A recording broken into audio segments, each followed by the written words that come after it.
नमस्कार दोस्तों, मैं सुधीर भारतीय आप सभी लोगों का भारतीय टीचिंग सेंटर पे स्वागत करता हूं। दोस्तों, आइए आज हम लोग पूर्ण संख्याओं के बारे में देखते हैं। पूर्ण संख्याएं अर्थात whole numbers. What is whole numbers? पूर्ण संख्याएं किसे कहते हैं? इसका बहुत आसान परिभाषा है दोस्तों। जब प्राकृतिक संख्याओं के समूह में शून्य को शामिल कर देते हैं तो उनसे प्राप्त संख्याओं का समूह पूर्ण संख्याएं कहलाती है। अर्थात शून्य एवं सभी प्राकृतिक संख्याओं का समूह पूर्ण संख्याएं कहलाती है। जैसे तो दोस्तों, इसमें सबसे पहले आएगा शून्य। शून्य एवं प्राकृतिक संख्याओं का समूह।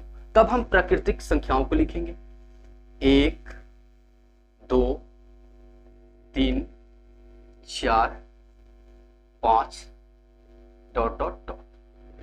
दोस्तों, बहुत आसान परिभाषा है कि शून्य एवं सभी प्राकृतिक संख्याओं का समूह पूर्ण संख्याएं कहलाती है।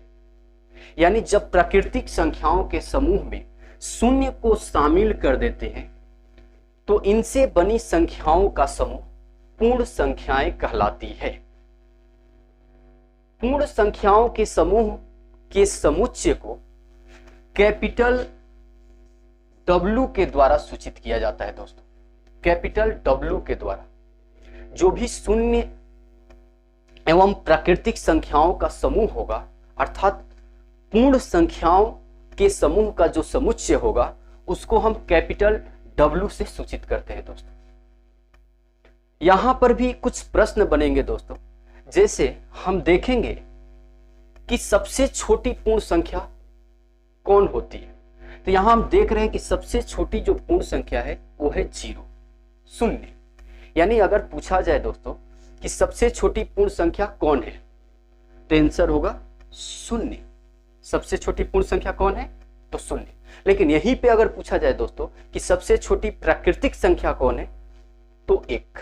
सबसे छोटी प्राकृतिक संख्या 1, लेकिन सबसे छोटी पूर्ण संख्या 0 यानी शून्य होता है। दोस्तों, ये जो पूर्ण संख्याएं होती है दोस्तों, ये भी बढ़ते क्रम में होती है। अर्थात 0 से बड़ा 1, 1 से बड़ा 2, 2 से बड़ा 3, 3 से बड़ा 4, 4 से बड़ा 5, 5 से बड़ा 6, ऐसे ही ये बढ़ते जाता है। दोस्तों, कितने से बढ़ते जाता है? तो हम देख रहे हैं कि 0 में 1 जोड़ेंगे तो 1 आएगा, 1 में 1 जोड़ेंगे तो 2 आएगा, 2 में 1 जोड़ेंगे तो 3 आएगा, 3 में 1 जोड़ेंगे 4 आएगा, 4 में 1 जोड़ेंगे 5 आएगा, 5 में 1 जोड़ेंगे तो 6 आएगा। दोस्तों, यानी 1-1 से बढ़ते जाता है।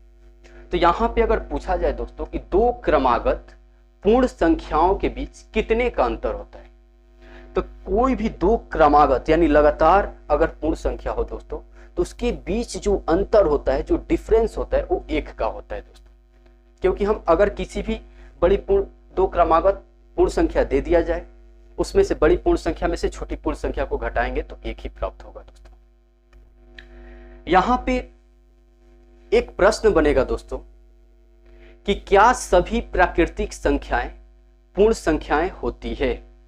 तो इसका जवाब होगा कि हां, सभी प्राकृतिक संख्याएं पूर्ण संख्याएं होती है।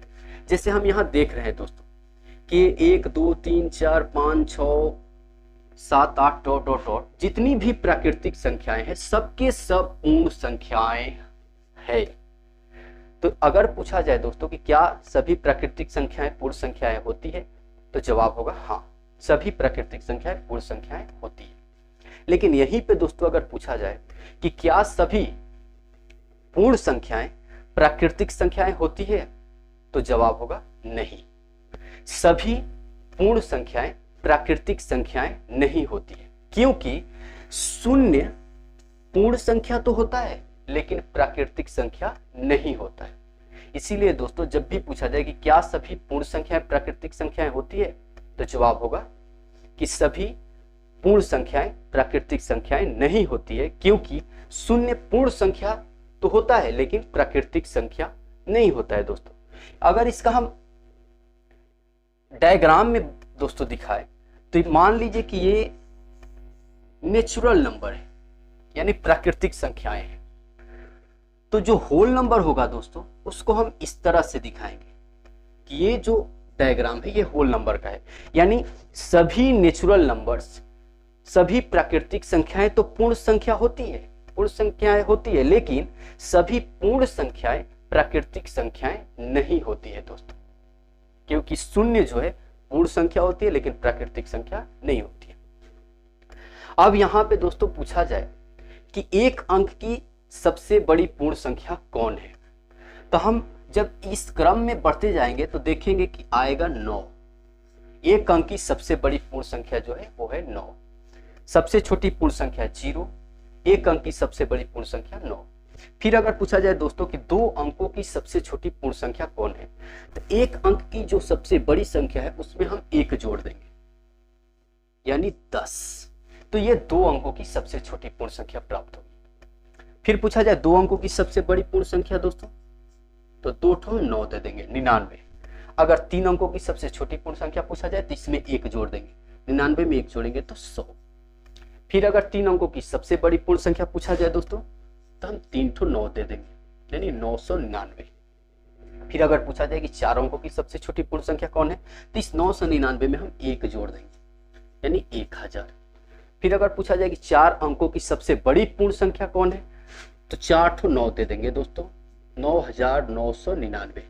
ये जो क्रम है दोस्तों, अगर जितनी अंकों की सबसे बड़ी पूर्ण संख्या पूछा जाए उतने 9 हम दे देते हैं दोस्तों, और उसको हम पढ़ देंगे, वही सबसे बड़ी पूर्ण संख्या होती है। जैसे 5 अंकों की सबसे बड़ी पूर्ण संख्या पूछा जाएगा तो 5 ठो 9 लिख देंगे दोस्तों, उसको हम पढ़ देंगे कि 99,999। ऐसे ही दोस्तों जब छोटी पूछा जाए तो एक सबसे छोटी पूर्ण संख्या तो 0 होती है, या फिर कहा जाए कि एक अंकों की सबसे छोटी पूर्ण संख्या तो भी 0 ही होगा।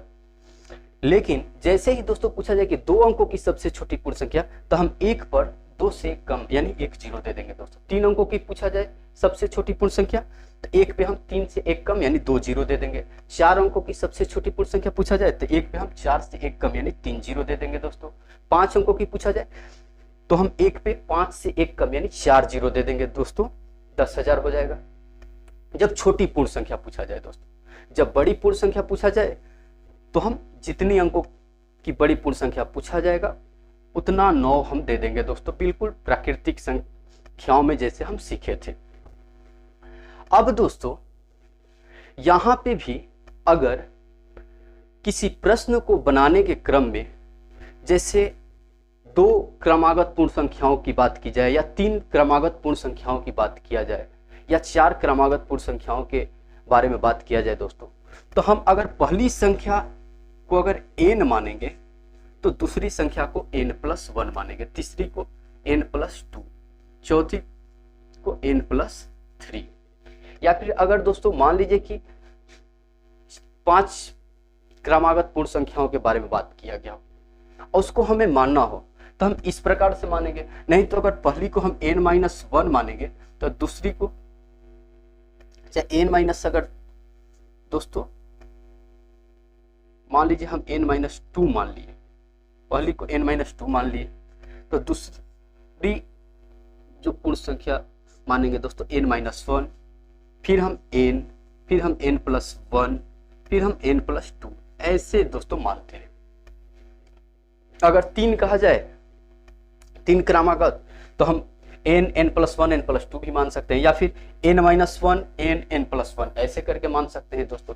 यानी जो पहली पूर्ण संख्या हम मानेंगे उसमें 1 जोड़ेंगे तो उसकी अगली पूर्ण संख्या प्राप्त होगा दोस्तों, उसमें 1 जोड़ेंगे तो उसकी अगली पूर्ण संख्या प्राप्त होगा दोस्तों। यानी जब भी क्रमागत अगर कहा जाए, प्रश्न में क्रमागत पूर्ण संख्याओं के बारे में बात किया गया हो, तो जो भी हम सबसे छोटी पूर्ण संख्या मानेंगे उसमें 1 जोड़ेंगे तो उससे बड़ा, उसमें 1 जोड़ेंगे तो उससे बड़ा पूर्ण संख्या प्राप्त होता है दोस्तों। अगले वीडियो में हम लोग ऋणात्मक संख्याओं के बारे में सीखेंगे दोस्तों। तब तक आप लोग इस वीडियो को ज्यादा से ज्यादा शेयर कीजिए, लाइक कीजिए, कमेंट कीजिए। साथ ही दोस्तों आप लोग इस चैनल को अभी तक सब्सक्राइब नहीं किए तो सब्सक्राइब कर लीजिए, बेल आइकन को प्रेस कर लीजिए दोस्तों। धन्यवाद, जय हिंद दोस्तों।